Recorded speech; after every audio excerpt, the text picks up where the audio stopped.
responsivo a partir do primeiro versículo até o versículo 16.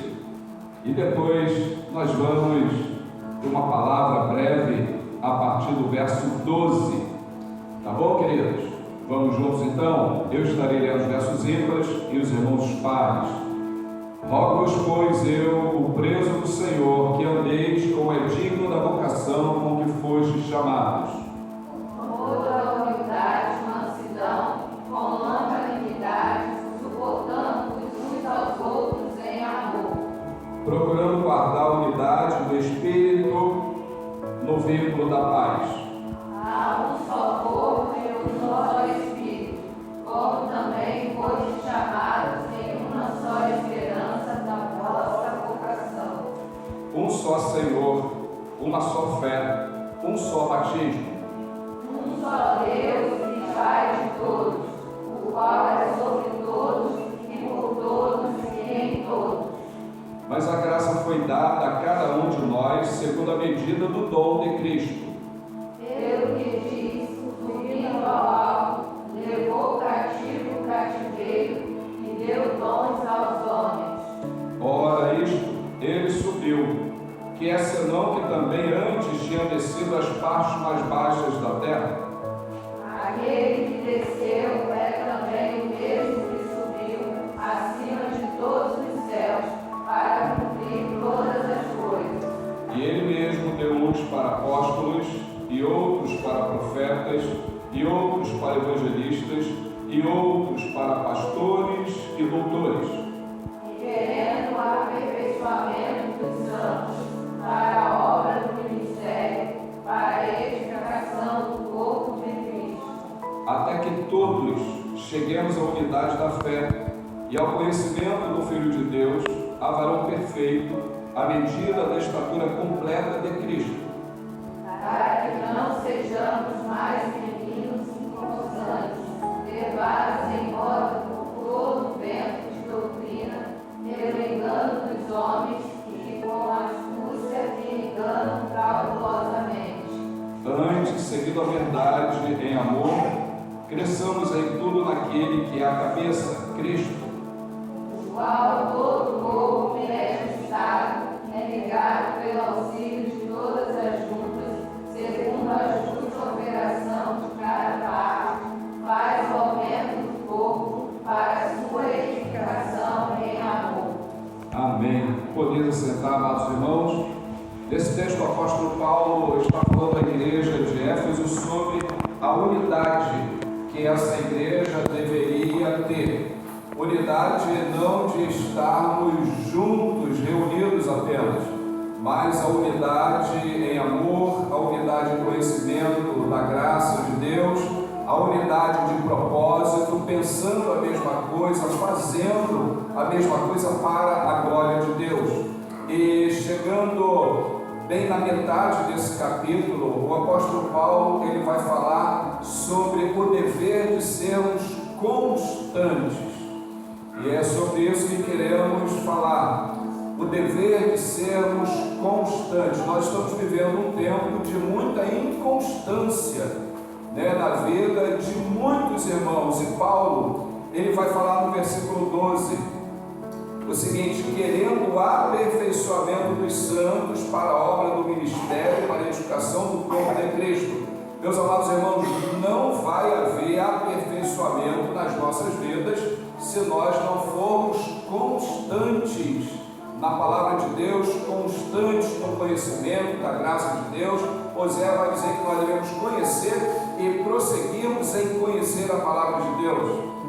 O apóstolo Paulo, na primeira carta aos Coríntios, no capítulo 15, o penúltimo capítulo, no último versículo, verso 58, ele vai dizer: sede firmes e constantes, sempre abundantes na obra do Senhor, porque o nosso trabalho não é vão no Senhor. Então a Bíblia nos ensina de Gênesis a Apocalipse que nós devemos ser constantes na obra do Senhor, ainda mais que aquele dia se aproxima. O verso 13, ele vai concluir esse pensamento, porque se nós formos constantes e estivermos unidos no mesmo propósito, nós, até que todos cheguemos à unidade da fé e ao conhecimento do Filho de Deus, varão perfeito, à medida da estatura completa de Cristo. Essa constância na graça, no conhecimento, essa constância na igreja, essa constância na vida cristã vai fazer com que cada um de nós cheguemos à medida completa de Cristo. Eu, quando olho para os irmãos e quando olho para mim mesmo, eu penso assim: ainda falta um pouco, ainda falta um pouco para que eu seja completo. Ainda falta um pouco para que o meu irmão, para que a minha irmã seja completa. É claro que essa completude, ela só vai se dar naquele dia da volta de Cristo, quando todos nós formos transformados e estaremos com o Senhor para todo sempre. Mas aí no versículo 14, Paulo vai falar exatamente sobre essa constância, para que não sejamos mais meninos inconstantes. Mas irmãos, com o conhecimento de Deus, com o conhecimento da graça de Deus, ao estarmos cada dia mais nos aproximando de Deus, da sua palavra, da oração, da união entre os irmãos, nós vamos deixar de ser meninos inconstantes. Porque muitas vezes nós nos encontramos assim, inconstantes, porque ainda falta em nós uma medida mais acurada da palavra de Deus. E aí nós vacilamos, nós subimos um pouquinho, daqui a pouco nós descemos, nós caminhamos 2 degraus para cima e daqui a pouco 3 degraus para baixo. E essa inconstância, Paulo vai falar sobre que o crente inconstante ele é levado a todo tipo de doutrina. Ele completa dizendo: levados em roda por todo o vento de doutrina, pelo engano dos homens que com astúcia enganam fraudulosamente. A inconstância na minha e na sua vida vai fazer com que nós sejamos levados por doutrinas falsas. O que vai acontecer? Tudo aquilo que eu ouvir, eu vou falar: isso aí é bom. Tudo que eu ouvir, eu vou falar: olha, é desse jeito. Tudo que eu ouvir, eu vou falar: isso é verdadeiro. Por quê? Porque falta constância na minha vida com relação à palavra de Deus. Porque quanto mais eu conhecer a palavra de Deus nesse tempo, mais eu vou entender aquilo que é falso e aquilo que é verdadeiro. Porque o falso, ele se parece muito com o verdadeiro. Então Paulo está falando: quanto mais crescemos no conhecimento da graça de Deus, menos inconstantes seremos e menos levados a qualquer vento de doutrina fraudulenta. Jesus vai ensinar que nos últimos dias nós vamos ter o ministério do engano religioso. Alguém tem dúvida aí de que nós já chegamos nos últimos dias? Eu não tenho nenhuma dúvida, nós estamos nos últimos dias no tempo do ministério do engano religioso. E a Bíblia ainda diz que, se possível, enganariam até mesmo os escolhidos. E, amados irmãos, há uma necessidade na minha vida, há uma necessidade na sua vida, há uma necessidade na vida da igreja como um todo, que nós sejamos constantes, que nós procuremos a cada dia estarmos unidos em Cristo, estarmos juntos, aprendendo a palavra de Deus, louvando a Deus. E aí, exemplo da igreja primitiva, o povo caía na graça da igreja, o Senhor acrescentava à igreja aqueles que haviam de ser salvos. E aí ele vai dizer no verso 15: Paulo diz, antes de seguirmos as falsas doutrinas, devemos seguir a verdade em amor e cresçamos em tudo naquele que é a cabeça, Cristo. Paulo está falando, ao invés de sermos inconstantes e seguirmos a todo tipo de doutrina falsa, nós devemos seguir a verdade. O que é a verdade? Parece que existem muitas verdades, não é isso? Parece que muitas coisas que nós ouvimos parece que são verdades, mas a palavra de Deus diz que existe uma verdade apenas, uma verdade, e essa verdade é a palavra de Deus. Essa verdade é o Evangelho de Cristo. Essa verdade é Cristo, quando Ele mesmo diz: eu sou o caminho, a verdade e a vida. Então Paulo diz que nós devemos seguir a verdade em amor e crescer em tudo, em todas as áreas da nossa vida. Nós não podemos ficar pequenininhos, como crentes recém-nascidos.